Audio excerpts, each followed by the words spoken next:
AJA Video Systems, proud supporter of Just Seen It, offers a wide range of professional acquisition and post-production solutions. Learn more at aja.com/PTV.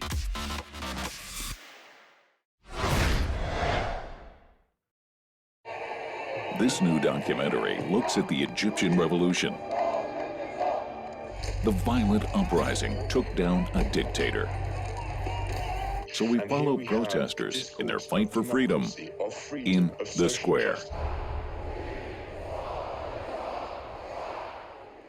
Hi, I'm Zorianna. I'm Salim. And I'm Leah, and today we're here to discuss the new documentary film, The Square. We've all just seen it. Zorianna, why don't you start us? Well, The Square, it takes place in Cairo's Tahrir Square, and it chronicles the Egyptian revolution that happened in 2011. This film picks up where the media stopped covering, and in fact, goes deep into places where the media did not have any access to. This is very nitty-gritty, on the ground. It's now, of the moment, very current, recent, quick. It's basically bringing the camera into these three different revolutionaries' lives and kind of how they see the revolution, how this revolution changes them over the course of the feature. It's heartfelt, it's gut-wrenching at times, and it's intriguing to see exactly what happened in this revolution versus what we've been seeing on television and news. I agree that the film does a good job of recording events as they actually occurred and unfolded before the masses. You're hearing bullets flying and whizzing by. You're seeing people injured, if not dead, or... Yeah, the filmmaker's being tear-gassed. Her camera's being confiscated. Right. We see it go dark. So yes, things are happening. You see things happening. And then you also see the revolutionaries spending time thinking about what they did right, what they did wrong, what they would do differently.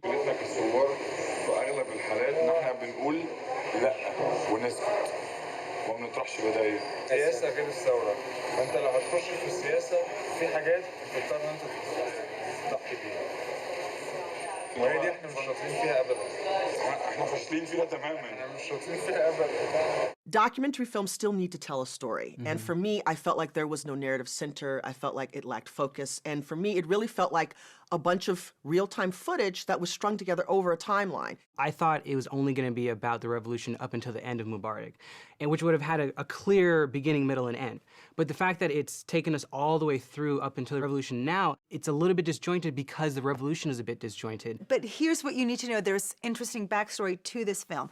The original intent was to end the film with the unseating of Mubarak. Okay. And that's, in fact, where it ended. The film got into Sundance and played at Sundance with that ending. And then what they happened was more. they went in to shoot Added more more. because their main characters all went back to the square that, to actually. unseat the second president. So they actually ended up shooting, up until mid-July of last year, a new cut played at the Toronto Film Festival, which is what we're seeing. But what's problematic about that is that for me does not make a good documentary. That maybe elevates it a couple of levels above Al Jazeera News or any other kind of footage that you can capture you can see on YouTube or on other parts of the internet. And in fact, a lot of that footage ended up on YouTube, as Right. we see in the documentary that they did post a lot.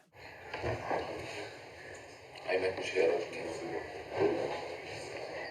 trying to do a daily report. And I think we can cut into the...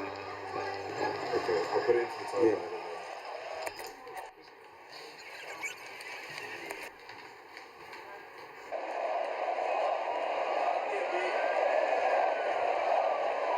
In order to talk about the square, we also need to talk about all the not so good things, because I'm sure we've all been hearing that there's a lot of salacious things that happen in the square, especially for abuse against women and reporters, which I was surprised that they didn't talk anything about that, considering that this is done by a female director. It felt like it lacked a certain female voice, and it was completely these three male voices. I think that the thread of what happens with women was very subtle, like when you had women that were going into the square that needed to be searched. You notice that typically it was only the female characters that they showed or they revealed in the film that had to be searched.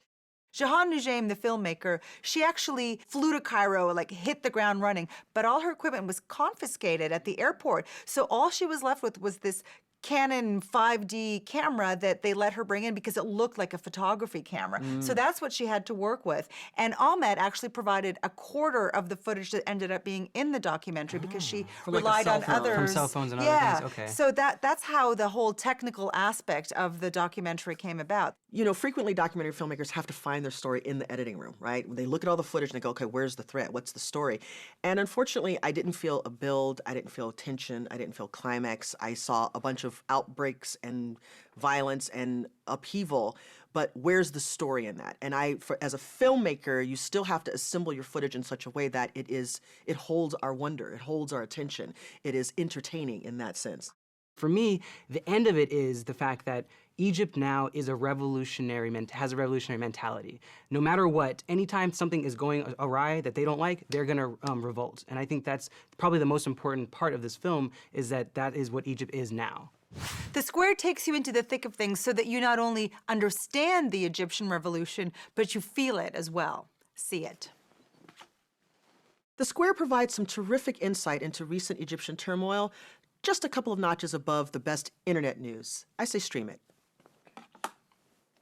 The square will leave you with a hole in your heart with all its ups and downs, leaving you to wonder, will Egypt ever be stable? And if so, at what cost? See it.